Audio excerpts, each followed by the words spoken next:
Mirip kalau orang Muslim itu pengajian keliling gitu loh. Oh. Pengajian itu kan bukan tempat ibadah. Iya. Pengajian itu kan bukan perlu izin. Bahkan di Indonesia namanya musola pun kadang tidak izinnya, tidak apa-apa kok. Ini aneh, bangsa ini menurut saya aneh ya. Aneh apa mungkin saking terbelakangnya pola pikirnya. Sampai-sampai orang doa di tempatnya sendiri, tidak mengganggu orang, tidak pakai toa untuk panggil-panggil orang yang mengganggu lingkungan hidup. Betul. Loh kok itu bisa diserang?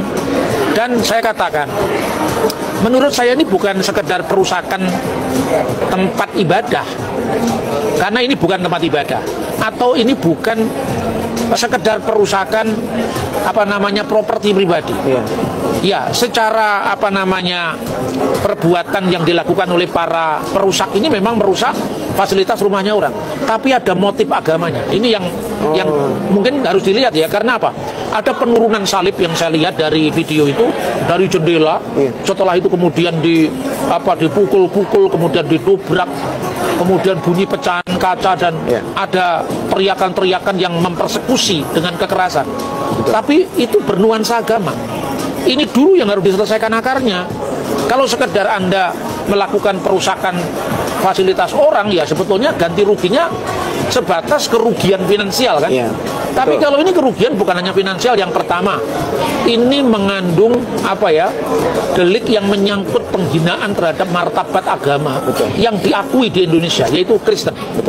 Jadi negara harus hadir, tidak bisa kalau mendiamkan seperti ini. Saya juga tidak paham. Saya sempat nonton juga dari Kemenhum, Menteri Hak Asasi Manusia itu, bahwa akan diadakan mediasi. Mediasi model apa lagi? Ini kriminalitas. Ini harus ditindak secara hukum. Tidak perlu mediasi. Karena kalau mediasi nanti arahnya kita harus tahu dulu apakah ini tempat ibadah atau bukan. Itu urusan lain lagi. Ini urusan kerusakan yang bermotif agama. Kan begitu. Jadi negara ini harus tegas dalam hal ini. Tak ada kejahatan yang lebih jahat dari kejahatan yang dimotivasi oleh agama. Karena orang membunuh demi agama itu merasa tidak berdosa, merasa berbakti kepada Tuhan. Tapi orang membunuh karena cemburu istrinya diselingkuhi orang lain, itu membunuh karena kejengkelan, tidak bisa menguasai diri. Orang yang membunuh atas nama agama itu sepenuhnya dia sadar perbuatannya itu, bahwa perbuatannya itu dianggapnya ibadah kepada Tuhan yang Maha Esa. Nah itu saya kira, jadi minimum ya ketua MUI atau ketua PGI atau ketua Nahdlatul Ulama ngomonglah ini salah, jangan berbuat lagi. Dan negara harus mengatakan tangkap itu, langsung diproses. Tidak perlu dimediasi lagi. Mediasi apanya? Mediasi soal definisi rumah ibadah, mediasi rumah retreat, bedanya apa dengan rumah yang dibuat rumah ibadah, itu sudah lewat lah. Negara ini jangan munafik seperti itu. Saya kira itulah yang bisa sampaikan ya. Biasanya kan saya ngomongin calon lembut ya. Tapi ini kok nggak selesai-selesai yang seperti, dan saya melihat wajah-wajah orang yang selalu memakai topeng. Dia kalau ngomong itu tidak dari hati, tapi menjaga keseimbangannya masyarakat, ya itu wajar.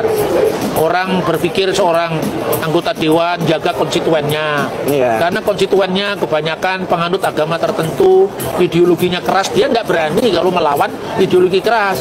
Kalau negara ini terus-menerus seperti ini, artinya negara ini tertawan oleh kelompok-kelompok yang punya suara banyak, karena satu-satunya prestasi mereka itu kan rajin beranak. Anaknya banyak, istrinya banyak, dan itu berharga. Satu orang hasil pembiayaan manusia ini sama dengan satu profesor di perguruan tinggi.